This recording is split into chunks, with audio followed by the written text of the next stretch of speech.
5교시에는 중항과 등비수열의 합에 대해서 알아봅니다.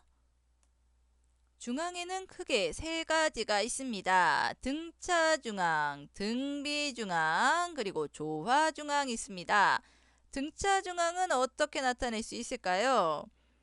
B는 A 더하기 C를 2로 나눈 것으로 구할 수가 있죠.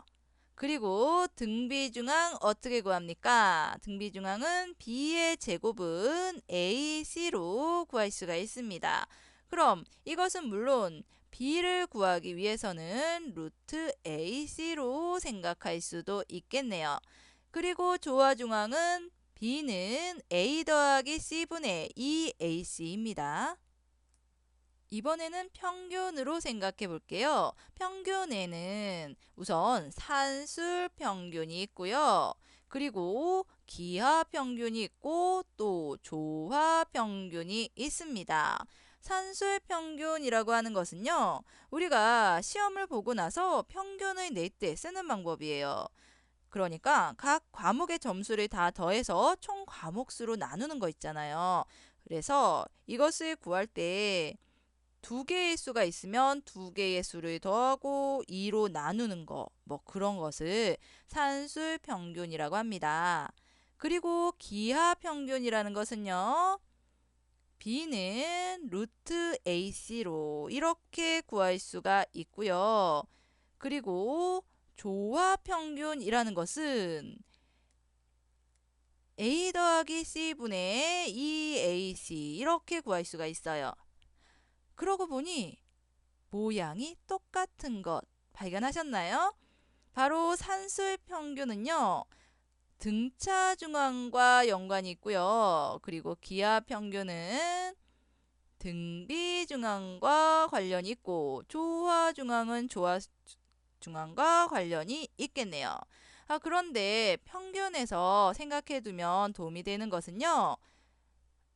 산술 평균의 값이 가장 크게 나오고 그 다음이 기하 평균 그리고 조화 평균의 값이 가장 작습니다. 물론 같을 수도 있다는 여기 아래에 등호 표시도 물론 무시하면 안 되고요. 이 세 평균의 크기 관계에 대해서 알아두면 나중에 경시 문제 같은 것을 접할 때 도움이 됩니다. 첫째 항이 A이고 공비가 R인 등비수열의 첫째 항부터 제 n항까지의 합을 만들어 볼게요. 그럼 그 합을 SN이라고 하면은요. 이것은 A 더하기 AR 더하기 AR2 더하기 이러한 값이 되겠죠. 그래서 AR의 n 빼기 2 더하기 AR의 n 빼기 1 이러한 값도 생각할 수가 있고요. 그리고 여기에서 생각한 식의 양변에 공비인 R을 더 곱해보는 걸로 생각을 해봅시다. 그러면은 A는 AR 그리고 AR은 AR의 제곱 그리고 AR의 세제곱은 AR의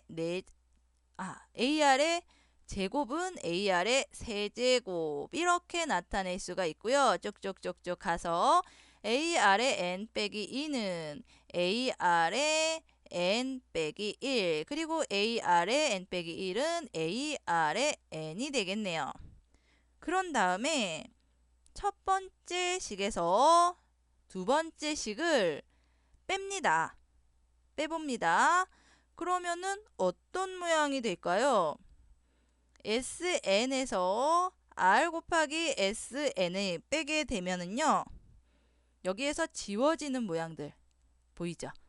지워집니다. 지워집니다. 지워집니다. 이렇게 지워지다 보면은 남아있는 것은 A 빼기 ARN 이렇게 되네요. 그럼 여기에서 좌변의 공통인수인 SN을 빼내고 정리하고요. 그리고 우변의 공통인수인 A를 빼내고 정리를 해봅니다. 그러면 1 빼기 R 곱하기 SN은 A 곱하기 1 빼기 R N제곱 이렇게 나타낼 수가 있겠죠. 그럼 이제는 좌변에 SN만 남기고 정리한다고 하면 1 빼기 R을 양변에 나누어 주면 됩니다. 그럼 1 빼기 R분의 A 곱하기 1 빼기 R의 N제곱 이렇게 나타낼 수가 있네요. 분수 모양이니까요. 분모가 0이 돼서는 안 되니까 이때 R은 1이 되어서는 안 되는 거고요. 그리고 여기에서는 R이 1 외의 수, 그러니까 1일 수는 없다고 했죠?